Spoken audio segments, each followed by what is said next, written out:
Bonsoir à tous, bienvenue dans votre émission La Réunion Léla. On débute la semaine sur, on va essayer d'élever un petit peu le niveau et l'esprit. On va faire ça dans Cosmo Réunionnais.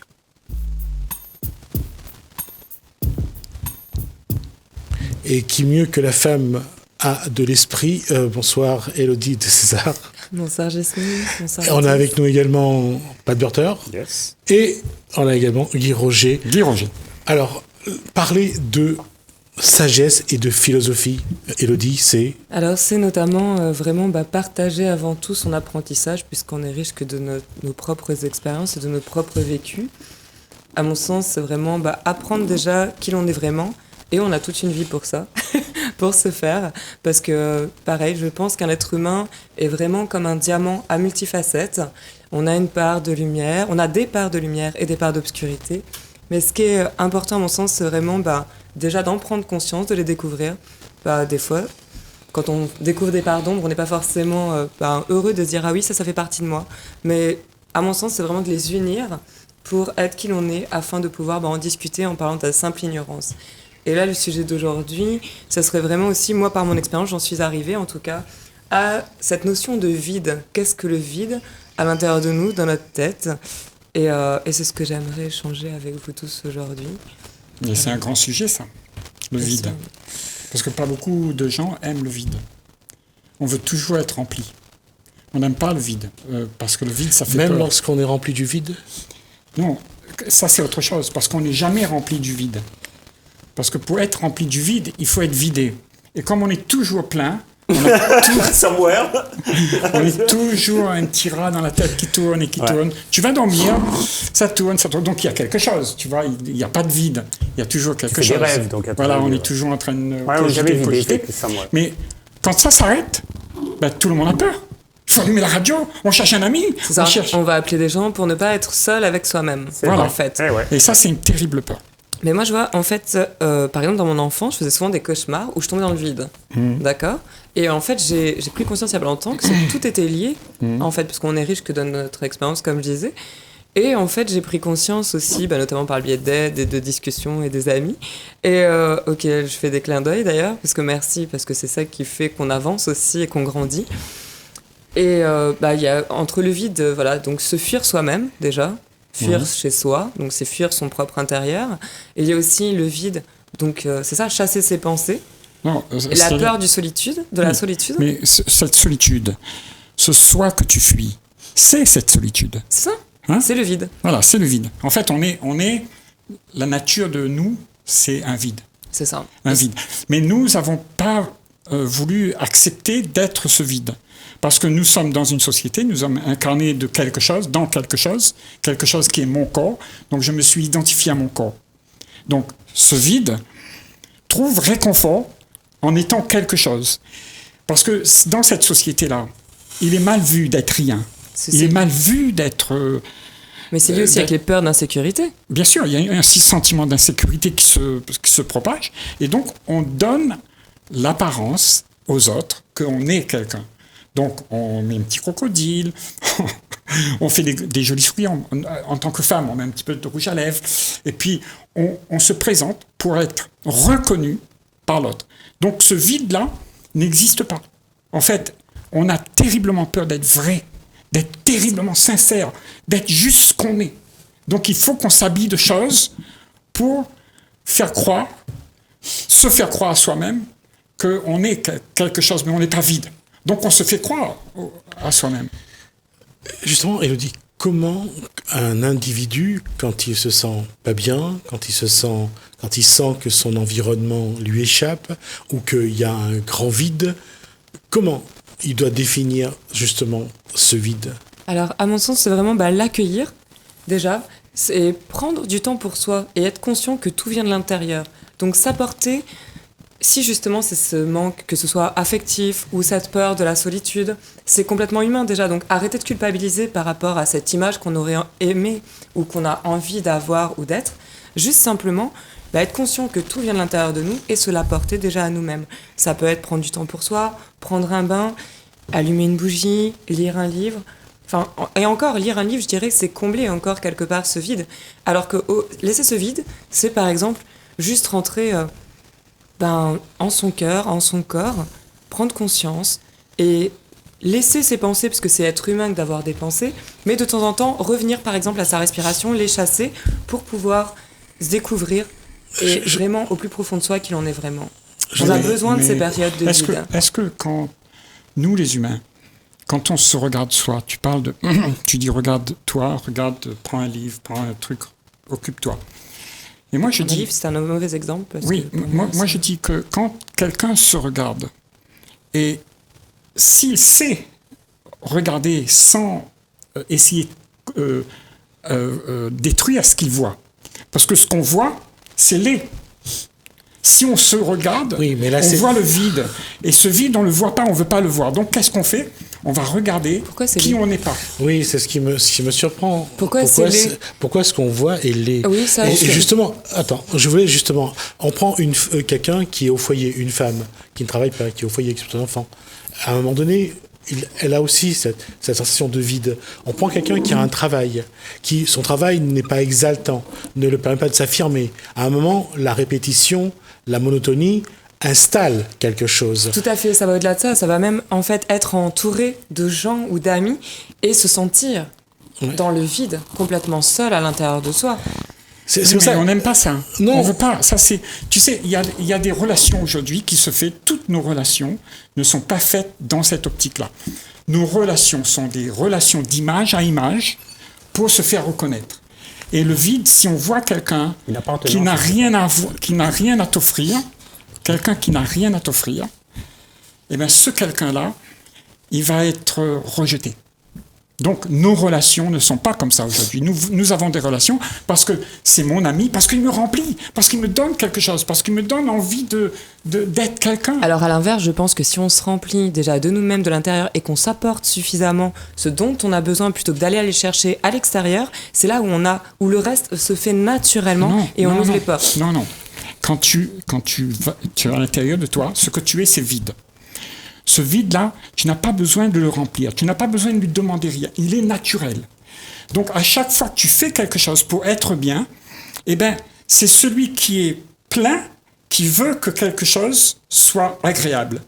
Donc, l'ego demande toujours à l'entité ego, il veut toujours être présent, il veut toujours être occupé, à faire quelque chose pour arranger les choses. Et c'est là notre problème, c'est qu'il n'y a pas le silence, il n'y a pas le vide. Et je parle du vide quand il n'y a plus de pensée, quand il n'y a plus rien qui se passe. Il y a un vide. Et c'est ça qui nous fait peur. C'est ce qui peut se rapprocher aussi à des termes comme de la méditation. Par exemple, faire le vide, c'est chasser ses pensées, c'est l'accueillir. Alors, qui chasse les pensées ? Posons-nous la question, qui chasse les pensées ? Est-ce que c'est il y a quelqu'un qui veut chasser les pensées ? Ça ne se produira pas. Si on veut les chasser, oui, effectivement, on est dans le contrôle. Donc, justement, toute notre vie, tu peux comprendre que tous les gens dans cette planète, on est toujours en train de faire quelque chose pour ne pas avoir ce vide. Non, je ne suis pas d'accord. Je ne suis pas d'accord parce que nous ne sommes pas tous au même niveau de pensée. Nous ne sommes pas tous avec les mêmes éléments de réflexion. Nous ne sommes pas tous dans le même environnement. Nous ne pouvons pas, à partir, même si dans l'absolu, tu peux avoir raison, mais dans la réalité, c'est impossible. Bien sûr. C'est pas ça que je dis. Je veux dire, le guerrier Maasai d'Afrique ne peut pas avoir les mêmes problème que quelqu'un qui vit à Dallas ou quelqu'un qui vit à Saint-Denis de la Réunion. C'est notre capacité à aller chercher ce vide. Ça veut dire qu'à un moment ou un autre, soit on a une conception du vide, on en a besoin pour la méditation ou pour autre chose, soit parce qu'à un moment ou un autre, notre société, notre environnement a créé suffisamment un contexte pour que ce vide s'installe et qu'on peu à peu on se sent rejeté par l'environnement dans lequel on est. Alors je pense que par rapport à nos expériences là-dessus, effectivement, soit chacun l'a déjà vécu ou l'a pas encore vécu, parce que chacun effectivement avance à son rythme, et ça c'est tout à fait... Après on est tous des ignorants. Qu'est-ce que le vide ? Chacun va avoir sa propre perception. Après, par rapport à ce que j'ai pu vivre, moi en tout cas ce que je peux partager, c'est que ça m'a aidé, que ce soit par le biais des techniques de respiration, le silence, la méditation. Je dis pas que ce sont les clés et que c'est possible pour tout le monde. Et je posais la question à Pat Burter qui est là. Vous avez vu le film Birdie ? Ça fait très longtemps que j'ai vu ça. C'était le jeune homme qui était replié sur lui-même. Là. Voilà, c'est ça, et oui, il y a très longtemps. Et il joue du saxo, je crois. Ou autre chose. Ça fait longtemps. Oui, c'est... Ouais, voilà. Birdie, oui, un voilà. peu... Pas Asperger, mais il était un peu refermé. Voilà, on le voit sur l'affiche, on le voit sur la barre du lit, comme un oiseau en cage, qui est replié sur lui parce qu'il cherche à s'envoler. Oui.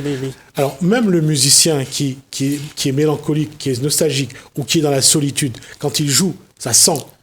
Quand à un moment, il y a ce vide. Pour un musicien moi, par exemple, quand j'ai fait du piano solo, effectivement, après, ça dépend si je suis vraiment seul ou si je suis en concert. Si je me donne la possibilité de partir vite, loin, il faut que les gens qui soient là, c'est-à-dire l'audience aussi, suit. Là, tu peux aller loin. Je ne sais pas comme un Kedjara, mais tu peux aller. Mais s'il y a toute une ambiance aussi chuteuse où les gens parlent ou leur téléphone, parce que ça arrive aussi dans les concerts, malheureusement, là, tu ne peux pas vraiment aller loin d'une certaine façon. En fait, on a besoin quand même d'une certaine forme de silence. Mais après, j'ai appris à aller loin sans qu'il y ait forcément le silence, parce que justement, dû à la situation, parfois, on ne peut pas que les gens comme ça dans un concert ou qui n'éternuent pas. Il faut qu'il y ait de l'émotion. Voilà, donc il faut passer outre ça. Et moi, c'est dans ma tête, je fais le vide pour ne pas entendre tout ça. Alors, c'était ça la question, justement. C'est-à-dire que ce vide-là, il peut être voulu. Il peut être demandé, parce qu'on en a besoin justement pour stimuler ce qu'il y a à l'intérieur, ce qu'on recherche. C'est pour ça que, quand tout à l'heure tu disais c'est laid. Non, je ne parlais pas de ce laid. Parce que quand on regarde, on se regarde. Quand on se regarde soi, qu'est-ce qu'on voit ? Qui est soi ? Qui est moi ? Un paquet de mémoire. Ma maman m'a dit il ne fallait pas faire ça, il fallait faire ça. Ça c'est bien, ça c'est pas bien. Et en moi, il y a toute une série de ce que j'aime ou ce que j'aime pas. Ce que je veux, ce que je veux pas. Ce que je suis et ce que j'aimerais être. Donc si je me regarde et que je suis égoïste, je regarde ça. Ça c'est laid. Parce que tout le monde m'a dit qu'il ne fallait pas faire ça. Donc ce que je vois là-dedans, j'ai peur de regarder ça, donc je prends ça et j'essaye de le contrôler. J'ai dit, il faut que je sois quelqu'un de bien quand même, parce que tout le monde doit me voir dans une bonne posture. Et c'est là où il y a un paradoxe. Oui. Quand on est généreux, quand on pense beaucoup aux autres, et quand on va voir un psychothérapeute, qu'est-ce qu'il vous demande ? Il vous demande d'être égoïste et de penser à vous. Alors, effectivement, c'est marrant parce que j'ai eu cette conversation hier en disant à quelqu'un qui me dit... la demande, c'était « j'aimerais avoir confiance en moi, je ne l'ai pas suffisamment ». Et moi, j'ai dit clairement, ce n'est pas être égoïste que de faire... En fait, il faut prendre conscience que des fois, par rapport aux formulations de phrases que l'on va faire à répétition, en osant aussi se regarder dans un miroir pour juste voir son âme, qui l'on est vraiment... c'est juste s'accorder un petit temps, ça peut durer 1 à 2 minutes, et juste répéter une phrase. Et je disais, pour avoir de la confiance en soi, ce qui est bien, c'est de dire chaque matin, même si la personne ne le pense pas forcément, mais c'est pas d'être ni égoïste ni égocentrique. Ça fonctionne vraiment, pourquoi ? Parce qu'en fait, ça rentre dans la mémoire qui est inconsciente. Le fait de répéter de manière... c'est un travail dans son inconscient. Et ça a vraiment des vertus sur la confiance en soi. Et ça fonctionne. Après, pareil, chacun doit mettre en application et doit se dire si ça fonctionne ou pas en fonction de la régularité et de l'intensité de ce qu'on a envie de faire ou de travailler. Après, être égoïste, alors, il y a différentes manières. Il y a des gens qui sont égoïstes, vraiment qui vont s'occuper que de soi, et puis s'ils le vivent bien d'ailleurs, c'est tant mieux pour eux. Mais il y a l'ego qui est différent, et il y a aussi ne pas confondre avec les choses du bien-être, ou si on est conscient que tout passe par nous d'abord, sinon on n'est pas bien, on ne va pas pouvoir aller aider les autres. Et peut-être une forme d'égoïsme. La pire forme d'égoïsme qu'on puisse avoir chacun d'entre nous, et c'est de vouloir du bien-être pour moi. Ça, c'est de l'égoïsme. Non, de vouloir du bien-être. Je ne suis pas d'accord. Écoute bien. De vouloir pour soi, pour moi, je veux être bien. Donc je m'accorde toutes les choses autour de moi qui peuvent me rendre bien. Donc il faut que ma femme me sourie, il faut que j'ai Ah oui, toutes les dans ce choses bien. sens. Non mais attends, Oui, c'est pas forcément Non, le non, bien-être. je comprends. le bien-être Vous êtes dans l'attachement et de la aujourd'hui, demande et la c'est vraiment carte. individuel chez tout à fait. quelqu'un. Tout le monde veut ça. Mais c'est vrai que c'est bien, Mais merci tout le Guy Roger, parce monde- qu'il faut déjà savoir la définition du bien-être. Qu'est-ce que le bien-être? Ah oui. Il y a le Mais bien-être tout le à monde, s'apporter mais des tout le monde, choses. mais tout le monde n'exige pas C'est ça, de l'autre. de l'autre l'effort Oui. pour ça. Il faut le sourire de la personne, Oui. il faut l'écoute, il faut la... Non, Alors là, Parce qu'à il y a mon sens- c'est plus un bien-être que tu cherches. À mon sens, le bien-être, c'est à Il n'y a plus l'intérieur. rien à chercher. Donc tu es bien-être. Tu es OK. Tu n'es pas ni content ni satisfait. ah si, Attends, non. Parce que si quelqu'un est content ou insatisfait, il y a une entité qui veut. Mais quand il y a pas de comparaison, je dis, moi, j'ai pas besoin d'être heureux et j'ai pas besoin d'être malheureux. Je sais, je suis ce que je suis. pas de Berther. Quels sont à chaque fois qu'il y a un récital où il y a je veux dire une scène à faire, est-ce que Pat Berther joue que les morceaux qu'il aime ou il joue les morceaux que la foule aime? Alors, moi, je m'adapte. Enfin, quand je vais préparer, parce que, enfin, il faut savoir, entre 2010 et 2015, j'ai développé énormément ici le piano solo, justement. C'est bien antérieur à ça. Genre, vraiment, j'ai joué beaucoup dans les festivals de jazz, piano solo. Alors, avant de faire un concert, je regarde géographiquement là où je me trouve, où je vais jouer. Et là, je fais moitié de ce que j'aime, ce que j'aimerais, et puis je fais à peu près ce que les gens vont aimer, quelque part, avec des arrangements, bien sûr. Non, je crois qu'il ne faut jamais jouer, en tant que musicien, les choses vraiment telles qu'on aime. Il faut parfois prendre, par exemple, un vieux cigare qu'on est là, où Saint-Paul, c'est l'endroit un peu plus populaire. Prends un truc de façon, même à le jazzifier, mais au moins ils vont reconnaître. Ah, d'accord. C'est ça qui est intéressant pour moi. Et quand les gens viennent voir, ah, ou là je ne t'y caserai pas, mais à l'intérieur, il avait la Panthère Rose. Parce que moi, quand je fais piano, enfin, il y a longtemps. Et donc, du coup, il va reconnaître le côté populaire, le gros cagnard, on peut dire, qui ne comprend pas une musique trop intellectuelle, mais ça va le capter dans son esprit. Alors, Et est-ce que vous êtes d'accord pour dire que du coup, en fait, on s'adapte en fonction de la population et de leurs envies, mais avant tout, il faut se faire plaisir pour pouvoir diffuser ce bonheur? Oui, bien sûr. Bien sûr. En fait, je crois qu'il faut faire les deux choses. Il faut être déjà bien soi-même parce que, hormis le bien-être aussi, mais le piano solo exige quand même une performance. Enfin, moi, parce que je joue une demi-heure, mais il faut jouer des trucs à fond, enfin bref. Donc, en fonction de tous les concerts que j'ai pu faire ici, et Dieu que j'en ai fait beaucoup quand même, dans les théâtres, tout ça, et là, ça va recommencer au mois de février, là je vais normalement, et ben, il faut s'adapter. Il faut s'adapter pour son public. Ou alors, parfois, quand je ne connais pas le public, je m'adapte en fonction du public quand je vois où on va commencer. Comme je suis quand même dans l'improvisation, soit je vais improviser quelque chose sur un thème et s'il y a des enfants, je vais faire des choses un peu plus dans les aigus. Ça va les rappeler un peu presque les berceuses, vous voyez. D'accord. Voilà, ça va plus les parler. Parce qu'au fait, les enfants, au piano, ils seront plus sensibles quand un pianiste joue dans les aigus. Parce que c'est plus des trucs qui leur font dormir, donc des petits... D'ailleurs, si je peux me permettre, que pensez-vous de la musicothérapie? Est-ce que le piano est lié à ça, que ce soit d'un point de vue pour les êtres humains, pour les animaux et pour les enfants? Est-ce que ça les détend? Moi, je pense à du temps, mais je pense que la musique-thérapie, avant, c'était la vraie base, c'était les gens... pas des clowns, mais c'est des gens qui allaient dans les hôpitaux, il n'y avait pas de piano, et puis avec une guitare, ou un chant, ou un saxophone, il jouait pour les gens, pour les gens qui étaient malades. Tout le piano là, c'est devenu un peu plus noble, ça mais le vrai thérapie, c'était ça en quelque sorte. Ils arrivaient, et puis un peu comme les trouvailleurs, là, les troubadours. D'accord. Oui. C'était ça en fait. En fait, Après, ça s'est développé. on a toujours dit la musique adoucit les mœurs. Oui, bien Hein? sûr. C'est vrai que quand tu entends une musique qui vient de quelqu'un qui joue avec tout son cœur, Ah oui, mais tu pleures. ça touche quelqu'un. Ah ouais, c'est ça. Tu es poignardé. Et je crois que peu importe si tu le fais, tu ne le fais même plus pour quelqu'un. Tu le fais parce que tu aimes, Ouais. parce que tu es dedans, parce que tu es envahi dedans. Et puis toi-même, tu es dans un envahi état avec ça. second aussi. Le public ne dit même pas. Et quand tu vois, D'où le piano solo. Les femmes, quand je jouais au théâtre, là, au théâtre Le Comte de Lille, j'ai fait après pour l'Opus Pocus, j'ai joué aussi au piano solo. J'ai joué au Le Comte de Lille. C'était plein, et il y avait 2 jeunes qui vont faire la première partie, 14 ans et 18 ans. Et D'accord. Boogie et l'autre classique. D'accord. Et après, quand j'ai joué, c'est vrai, j'ai joué presque 3/4 d'heure, à l'époque, ils étaient là, mais toutes les femmes sont venues voir, je me fais pleurer pas. Bon, certains qui profitaient aussi, tu m'as fait pleurer.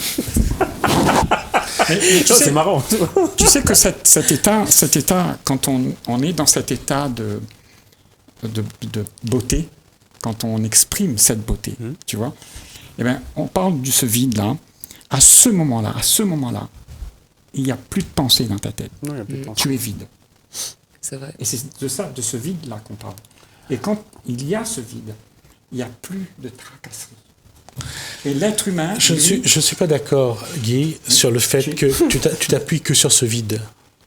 Pourquoi ? Parce que le vide peut être un élément positif à un moment. Non, c'est pas que c'est positif. J'ai pas dit que c'est négatif, ça. Je suis en train de te dire que justement là, quand il est dans cet état, c'est très positif parce que on est libre. Oui. On est libre de toutes les pensées. Et c'est ce vide qui est la joie et la beauté. Parce que Ouais, c'est si vrai. tu as des choses dedans, si tu mets des choses, si tu mets des pensées dedans, eh ben ces pensées vont contaminer ce vide. Alors Oui, moi mais j'ai une question, c'est Et par cette rapport joie, à cet état justement. Alors là, en fait, est-ce que ça peut se rejoindre à un état de transe un peu? Et est-ce quand on est en transe, est-ce qu'on est dans cet état de vide? non, on est en transe. Alors il faut savoir qui est en transe. Alors la personne qui joue la musique, admettons, elle la vibre, Oui. d'accord? Eh ben elle n'est plus là. Oui, et donc Ben, du il n'y a coup, plus de transe. il y a une certaine... Il n'y a plus de transe. Il y a juste ce qui se passe. Ce qui se passe, c'est pas lui. C'est une intelligence qui est là. C'est artificiel. Mais est-ce que cette intelligence, c'est Là, c'est un peu vicieux. C'est un peu vicieux. C'est un peu vicieux. Je vais t'expliquer pourquoi. Parce que tu sais comment nous on réfléchit. On réfléchit comment? Avec notre tête, d'accord? On a des idées et ça vient dans notre tête. On réfléchit, et puis on fait une action. On est d'accord? Donc si tu as bien appris à l'école et tout ça, tu vas faire des actions qui sont intelligentes, entre guillemets, parce que tu as appris. Mais est-ce qu'il n'y a que cette façon d'agir? Parce que moi, je dis, si tu n'as plus tout ça, tu n'as plus toute cette connaissance-là, à partir d'être ignoré? mais tu as un moment où tu as oublié tout ça, qu'est-ce qui va agir? Eh bien, ton cœur. C'est ton cœur qui est intelligent. C'est pas ce que tu as appris qui est intelligent. Ce que tu as appris, c'est tu répètes le passé. Mais quand tu vis d'instant en instant, comme il est en train de dire, quand on est pris dans le cœur de cette musique, de cet instant où il n'y a plus rien qui existe, ben c'est ça la beauté de la vie. Et si on peut arriver à vivre comme ça entre nous, les êtres humains, il n'y a plus de bataille, il n'y a plus de guerre, il n'y a plus de gens qui meurent de faim, parce qu'on se C'est ça. comprend. Oui, il nous reste 2 minutes. Alors, je vais juste te dire qu'en fait, quelque part, ce vide enlève aussi les éléments qui peuvent créer des conflits, des tensions. Exactement. Donc, oui, c'est une...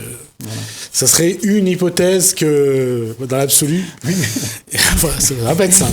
Moi, j'aime beaucoup avoir foi en l'humanité. Effectivement, si on s'apportait un peu plus d'amour, on apprenait à se connaître, mais sans se juger déjà soi-même, juste vraiment se découvrir, notre diamant multifacette, être centré dans son cœur à chaque fois qu'on disait un mot, être juste avec nous-mêmes et trouver cette paix, cette harmonie, et ben on reflèterait justement ça, et c'est comme ça qu'on irait vers un monde meilleur dans la paix, Tu sais l'amour qu'est-ce et qu'on l'harmonie. reflèterait si on faisait ça? On reflète. Tu sais, quand tu émanes, quand tu respires, quand tu es sincère, tu sais qu'est-ce que tu reflètes?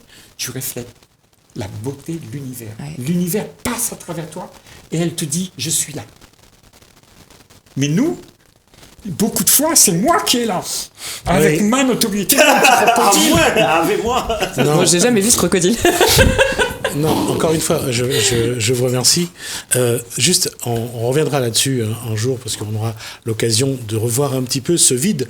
Mais ce vide, parfois, en tout cas en ce qui me concerne, je l'appelle de mes voeux. J'en ai besoin parce que ça permet de se sentir aussi reposé, de se sentir un peu plus léger, de ne plus garder en nous ces conflits, ces tensions C'est le bruit, permanents, tout ça. le bruit. On a besoin Ah, on a besoin, d'évacuer, ouais, on en a tout besoin, cas. ouais. Donc, le vide n'est pas quelque chose, j'allais dire, de vide. Non, c'est quelque chose qui peut remplir de sérénité, remplir de bonnes sensations. Non, Mais Puis alors, aussi ce vide n'est pas quelque chose que tu veux. Il est tout le temps là. Oui, c'est Mais il juste faut le enlever laisser. les choses qui sont dedans. Voilà. Tu vois, c'est D'accord. tout. On a rempli ce vide avec plein d'histoires, de drames. Alors moi, je parlerai d'une autre vide, mais qui est le vide là. Voilà, c'est ce vide qui est là.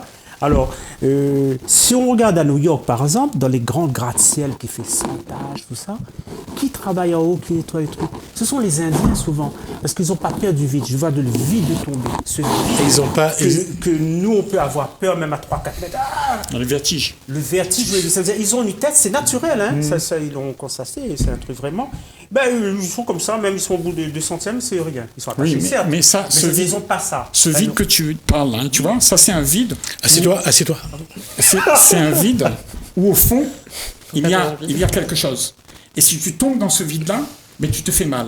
Mais le vide que moi je parle, Oui, non, mais tu ça, j'ai peux aller compris dedans, ça. Mais là, je il n'y a voulais pas de faire la fond. différence. Donc laisse-toi tomber. Alors, je suis désolé, je m'arrête là parce qu'on a déjà passé. Merci à vous. En tout cas, on remplit le vide depuis tout à l'heure. Merci Élodie de César. Merci également à Pat Burter. Yes. Merci à Guy, Roger. J'espère que cette discussion vous a amené à comprendre un petit peu qu'il y a des moments où on a besoin d'avoir un peu de paix, de sérénité. Et ce vide, qu'est-ce qu'il peut vous apporter? On essaiera de revenir là-dessus un petit peu plus après. Merci de nous avoir suivis. On va regarder le Kosaïdi dans notre commune. On se retrouve juste après.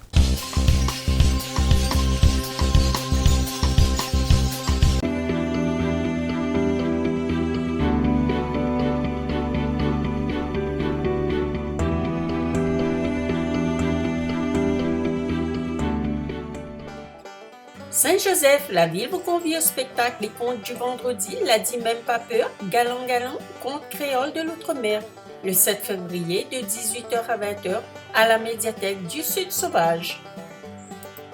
Saint-Paul, vous êtes convié au marché artisanal de l'éperon à Saint-Chil le 8 février de 9h à 17h30 sur la place du village.